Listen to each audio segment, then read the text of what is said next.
ரீசனிங்ல ஒரு டாபிக் பார்ப்போம். படங்கள் விடுபட்ட எழுத்தை நிரப்புதல். இங்க பாருங்க, CH CEH பாருங்க, C ல இருந்து E வந்திருக்கு. E என்ன எத்தனாவது லெட்டர்? 1 2 பிளஸ் 2வா? செகண்ட் லெட்டர் வந்திருக்கா C ல இருந்து. அடுத்து C ல இருந்து H பாத்தீங்கன்னா 1 2 3 பிளஸ் 3. இதோட கண்டினியூஷன் இங்க வந்திருக்கு, பிளஸ் 2 இங்க பிளஸ் 3. அப்புறம் பாத்தீங்கன்னா H இந்த ஆர்டர்ல போயிருக்கு, இந்த ஆர்டர்ல கண்டுபிடிக்கணும். அப்ப H ல இருந்து K எத்தனாவது நம்பர் வருது? 1 2 3 பிளஸ் 3.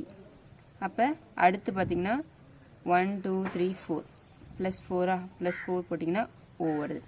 அடுத்து O ல இருந்து பாத்தீங்கன்னா S பார்க்கணுமா? 1 2 3 4 பிளஸ் 4 தான் வந்து S வருது. இப்போ மிஸ்ஸிங் என்ன வந்திருக்கு? இங்க அடுத்து என்ன பார்க்கணும்? எத்தனை டைம் பார்க்கணும்? பிளஸ் 5 என்ன வரும்னா 1 2 3 4 5 X